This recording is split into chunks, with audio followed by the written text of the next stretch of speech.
So ito yung kanilang conversion mga bebs. $1 is 10,000 points.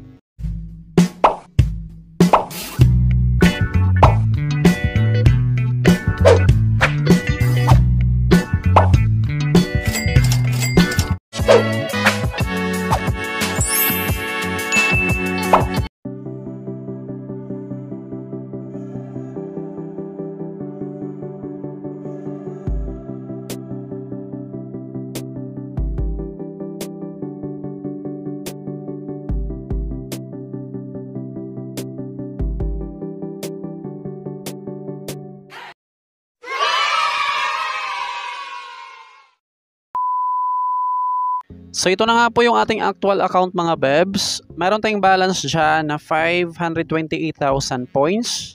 Itong points na yan nga po yung ating ma-withdraw. So gagawa natin siya ng withdrawal proof. Dito mga bebs, bago makapag-cash out, dapat meron kang balance na 100,000 points. So yung 100,000 points is equal to $10. Alright, cash out, exchange. Pwede natin i-exchange yung ating points to coins. And then, pwede rin siya i-transfer. Ayan, pwede siya i-transfer sa ibang user ID. So, i-cash out natin siya. Sa currency type, pipiliin lang natin yung Philippines. And then, sa payment method, GCash. Meron silang bawas na 3%. And then, dito naman sa points, all. Tap lang natin yung all. Ayan, 500,000 points yung ating pwede makash out, worth 2,750 pesos. So ito yung kanilang conversion mga bebs. $1 is 10,000 points, and then yung $1 is equivalent to 55 pesos. Dito natin siya ma-check mga bebs. I-click lang natin yung details. Ito yung ating na-withdraw na points, 500,000. Tapos sa cash out, ito siya. Ayan, ito yung ating ma-receive na amount, 2,667. A few moments later. So ito na mga bebs, 15 minutes lang, nag-success na kaagad yung ating cash out. Ito siya, naka-pending pa lang dyan, hindi pa ata na-refresh. And then ito yung ating na-receive na message, withdrawal receive, accept. Kahit naman hindi pala natin ito ma-accept, auto-confirm na siya in 2 hours. So ito yung ating patunay. Ayan mga bebs, 2,667 pesos. So sobrang bilis lang nila mag-process ng payout. Na-receive na natin siya after 15 minutes. So sa mga interesadong itry itong app, andyan lang yung download link sa ating description at sa comment section. And then mag-create ka lang ng account gamit ang ating Gmail account or Google account. Tapos pag andito ka na sa profile, pindutin mo lang tong agency. Kinakailangan meron kang agency para lumabas yung ating tasking. So ito na yung lumabas sa akin mga bebs, pero kung wala ka pang agency, ito yung lalabas.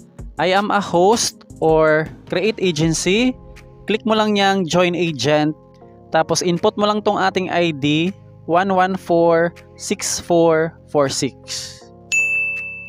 Alright, pag na-input mo na, submit lang, and then punta ka na dito sa task. Lalabas na nga po dito yung ating tasking.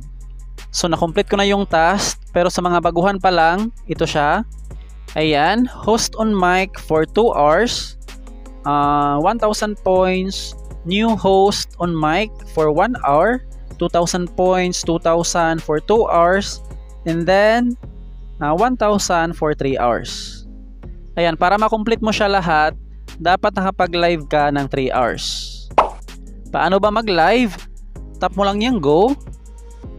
And then, ito nga po yung lalabas. Mag-create ka lang ng profile. So, kayo na bahala sa title dyan. Yung sa akin na title, Karaket. Tapos sa tags naman, chatting yung aking pinili dyan. And then sa mic mode, free. Tapos sa announcement, kahit ano lang, basta pa-welcome sa mga joiners. And then, tap lang natin yung go para makapag-create. So ganito yung hitsura niya mga bebs kapag nakapasok ka na sa mismong chat room. yung ating ginawa na chat room.